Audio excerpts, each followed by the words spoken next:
देखिए worksheet number 14 में हमारा नेक्स्ट टॉपिक है बहुपद के शून्यकों का ज्यामितीय अर्थ। इसको जानने की कोशिश करते हैं। सबसे पहले देखिए यहाँ वर्कशीट में क्या लिखा है कि ग्राफ में क्या क्या होता है। तो ग्राफ बनाने के लिए सबसे पहले हम कार्तीतल बनाते हैं। कार्तीतल तो आपने क्लास 9 में बहुत बार बनाया हुआ है। तो कार्तीतल में क्या होता है, इस तरह से दो अक्ष होते हैं। ये एक्स अक्ष होता है, ये वाई अक्ष होता है। ठीक है, यहाँ लिखा है एक्स अक्ष और वाई अक्ष। यहाँ पर अक्ष को बनाते समय हम दोनों एंड पर तीर का निशान लगाते हैं। इस तरह बनाने से ये 4 भागों में बढ़ जाता है कार्तीतल। इन चारों भागों को हम कहते हैं चतुर्थांश। चतुर्थांश 1, चतुर्थांश 2, चतुर्थांश 3 और चतुर्थांश 4। क्लियर। और यहाँ पर ये सिंबल दे रखे हैं, ये साइन दे रखे हैं प्लस प्लस, यानी कि यहाँ पर ये पहला जो x का मान होता है वो प्लस होता है, y प्लस का होता है, यहाँ x माइनस का होता है, यहाँ y प्लस का होता है। इस तरीके से आप आगे भी इनको पढ़ सकते हैं। देखिए मूल बिंदु यहाँ लिखा हुआ है, जबकि मूल बिंदु कहाँ है, ये जहाँ पर x अक्ष और y अक्ष आपस में काटते हैं, ये वाला जो बिंदु होता है, इस वाले बिंदु को हम क्या कहते हैं, मूल बिंदु। और इसके निर्देशांक होते हैं 0, 0। कई बार पेपर में क्वेश्चन आता है 1 नंबर में कि मूल बिंदु के निर्देशांक बताइए, तो आपको लिखना है ब्रैकेट में 0, 0। बहुत इंपॉर्टेंट टॉपिक है ये। ठीक है, तो चलिए अब इसमें वर्कशीट में हम आगे की तरफ पढ़ते हैं। ये देखिए यहाँ पर अब हम बात करते हैं कि हम ग्राफ से कैसे हम शून्य पता कर सकते हैं। ठीक है, ये देखिए यहाँ पर दिया है आपको y बराबर px, यानी कि y बराबर px है अगर, तो शून्य ज्ञात करने के लिए क्या करोगे, px को 0 के बराबर रखोगे। ठीक है, या फिर y बराबर 0 आप देख सकते हो। तो यहाँ आपको समझने में थोड़ा सा दिक्कत आ रही होगी, तो मैं आपको यहाँ ग्राफ से बता देती हूँ कि हम कैसे करते हैं। सपोज़ ये आपको ऐसे ग्राफ दे रखा है और बहुपद किस रूप का है, y बराबर px। ठीक है, तो बहुपद क्या है, इस फॉर्म का है। तो आप क्या देखेंगे कि y का मान 0 कब होगा, y का मान 0 कब होगा, आप बताइए y का मान 0 कब होता है, x अक्ष पर y का मान 0 होता है। तो हम इस ग्राफ को देख लेंगे कि x अक्ष पर ये जो ग्राफ है वो कितनी बार प्रतिच्छेद कर रहा है।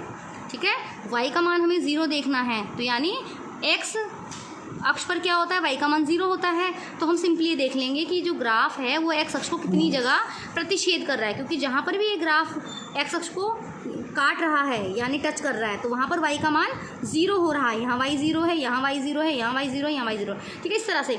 तो हम क्या करेंगे, यहाँ पर देखेंगे कि ग्राफ कितनी जगह काट रहा है। एक जगह यहाँ काट रहा है ग्राफ, ठीक है, और ये ग्राफ देखिए ऐसे ऐसे जा रहा है। फिर ग्राफ ने x अक्ष को कहाँ काटा, यहाँ पर दूसरा पॉइंट ये मिल गया, तीसरा पॉइंट यहाँ। ठीक है, तो ये 3 पॉइंट, 1, 2, 3 पॉइंट पर ये जो ग्राफ है ये x अक्ष को काट रहा है। तो इसलिए यहाँ पर शून्यों की संख्या बराबर कितनी हो गई, 3। तो बहुत आसान है ना ये। अब देखिए यहाँ पर क्लाउड में क्या लिखा है कि जितनी बहुपद की घात होती है उतने शून्य होते हैं, उतने हल होते हैं, और आलेख में उतने बिंदु x अक्ष पर मिलते हैं। इसका मतलब ये जो है, अगर शून्यकों की संख्या यहाँ 3 है तो ये जो बहुपद है उसकी घात भी 3 होगी, और जिस बहुपद की घात 3 होती है उसे हम क्या कहते हैं, त्रिघात बहुपद। अब देखिए यहाँ पर घात के आधार पर मैं आपको बता देती हूँ कि घात कितनी है और बहुपद का प्रकार, इसे आप नोटबुक में लिख लेंगे। ठीक है, ये एक टेबल की फॉर्म में आप बनाइए, घात और बहुपद का प्रकार। अगर घात आपकी 0 है, 1 है, 2 है, 3 है, तो 0 वाले को आप कहते हैं शून्य बहुपद, 1 वाले को आप कहते हैं रैखिक बहुपद, 2 वाले को कहते हैं आप द्विघात बहुपद, और 3 वाले को आप कहते हैं त्रिघात बहुपद। ठीक है, तो अभी हमारी वर्कशीट कंप्लीट होने वाली है। ये हमने इस टॉपिक को पढ़ लिया है। इस टेबल को आप बना लेंगे। ठीक है, कई बार पेपर में ये क्वेश्चन आ जाता है। बहुपद की घात पहचानने का तरीका मैंने आपको बताया था कि चर की अधिकतम घात देख लें, और फिर घात के आधार पर बहुपद के प्रकार ये होते हैं, शून्य बहुपद, रैखिक, द्विघात, त्रिघात। क्लियर। अब देखिए हम ये वाले क्वेश्चन करते हैं। आओ दिए गए आलेखों में बहुपद y बराबर px के शून्यकों की संख्या ज्ञात करें। तो ये तो बड़ा आसान है। सपोज़ ये हमें देखना है, तो यहाँ पर देखिए इसमें शून्यकों की संख्या कितनी होगी, x अक्ष को कितनी जगह काट रहा है, 1 जगह पर, तो शून्यकों की संख्या कितनी होगी, 1। यहाँ पर कितनी जगह, 1, 2 जगह काट रहा है, तो शून्यकों की संख्या 2।